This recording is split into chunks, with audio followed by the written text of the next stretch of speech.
President Joseph Biden has attended the ribbon cutting ceremony in Ohio, just outside Columbus, where Intel is going to start its breaking ground on its mega fab, and that's today.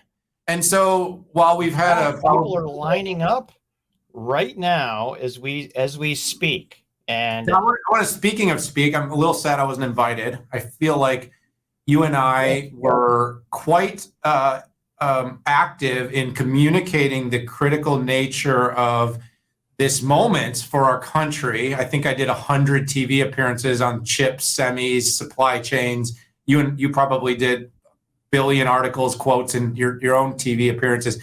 And we were out there kind of trying to tell the world, like, hey, this is kind of important. Not saying that I entirely agree with the final legislation. I'm not sure I'm entirely happy with all of what passed. But what I do agree with 100% is 100% of our leading edge chips should not be manufactured in an area that's sitting on the brink of war at any given time. Okay, yeah. We all agree on this. There's semantics, where the money goes, how it gets distributed, which companies should be. I think Intel stepped up, though, and I think I've been pretty vocal about that. Look, I understand some people think maybe it's corporate welfare, but the bottom line is we need to build these fabs. And there is a private-public partnership. This is not a new thing. It has always existed. And if you don't understand the critical nature that semiconductors play in our life by this point, go climb back under the rock that you came from and don't ever come back to my show again. Literally, am I serving it up? I thought I was all out of haterade. That's my last little bit. But the point is this is important stuff.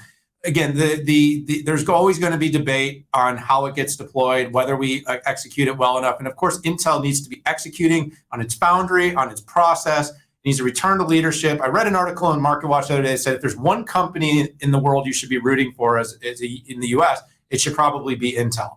And the point is that we've got a lot of fabulous innovators. We've got a lot of innovation in chips. Everything we're doing, including this podcast, is hyper dependent on semiconductors because semiconductors, software does not run on air. So, Pat, I'm happy for Intel. This is a good moment for the U.S.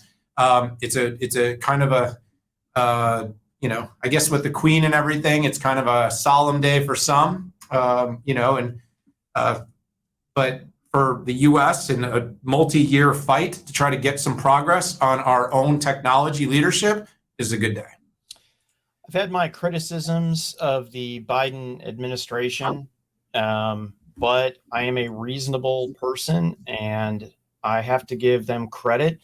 The Trump administration could not punch this through, and it was decoupled from, the ridiculous $3 trillion Spending Act. And kudos to Biden and the administration for making this happen. But I got to tell you, kudos to Intel and Pat Gelsinger. He spent probably more time in DC than he did on the West Coast at Intel, essentially trying to secure Intel's future for the next decade. And also, I believe consequentially, will help with our national security. It's appalling the amount of leading and bleeding edge that we do in South Korea and Taiwan. You've got, Chinese warships circling Taiwan. You have missiles that are being shot over South Korea into the sea. I mean, it's nuts.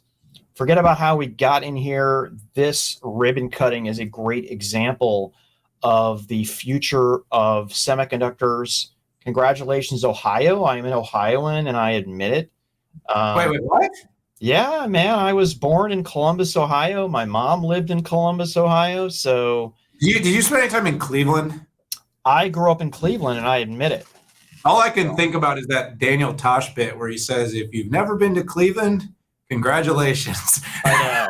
No, listen, in 1968, the Cuyahoga River caught on fire because a big gasoline tanker ruptured, and literally the lake was on fire. And that's where the Cleveland as a mistake on the lake moniker occurred.